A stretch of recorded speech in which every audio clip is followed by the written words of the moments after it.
Apakah ada dalil menunjukkan kedudukan mertua dibandingkan kedua orang tua? Apa tips memberikan bakti kepada orang tua dan mertua? Sama saja, ya. Tetap orang tua diprioritaskan. Mertua itu umum, kerabat.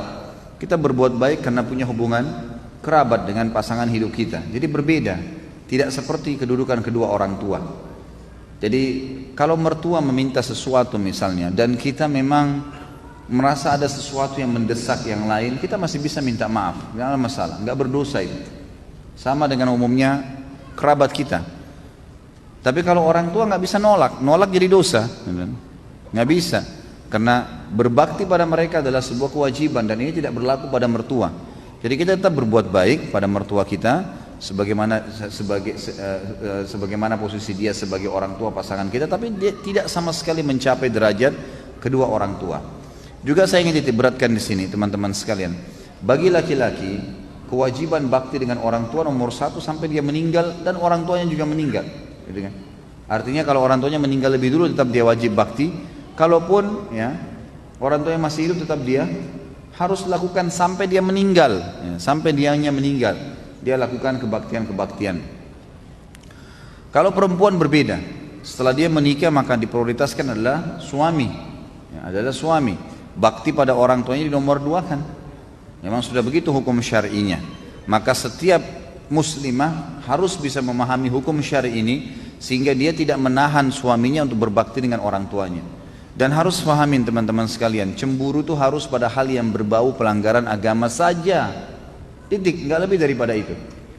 Jadi tidak benar kalau seorang wanita cemburu dengan mertua perempuannya, cemburu dengan iparnya, saudari daripada suaminya, itu nggak boleh. Pada tantenya suaminya, ya itu bukan tempatnya untuk cemburu di situ.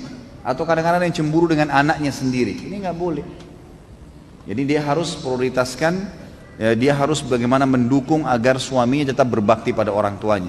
Begitu pula dengan suami, kata para ulama, mestinya dia bisa memberikan peluang kepada istrinya untuk tetap berbakti walaupun dia boleh memprioritaskan dirinya.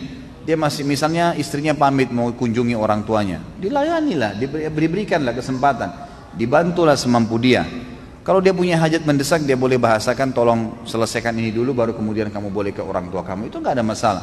Tapi harus difahamin poin di sini, yang sering terjadi adalah istri menjadi penyebab suaminya tidak berbakti pada orang tuanya. Bahkan ada yang tidak pernah lagi ya mengunjungi orang tuanya hanya karena istrinya selalu mendesak dia, mengatakan tidak ada waktu buat saya saja, apalagi harus ke ibumu, apalagi harus ke ayahmu dan seterusnya. Ini tidak boleh. Atau merasa cemberut, tidak senang kalau mertuanya datang.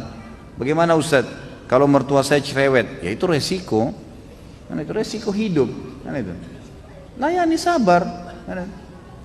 Dia rewel, dia bicara, ya sudah. Yang benar kita sampaikan, maaf tapi seperti ini.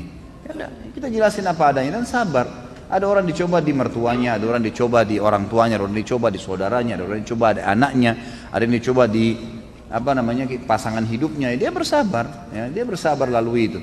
Allah SWT menilai semua dengan pahala.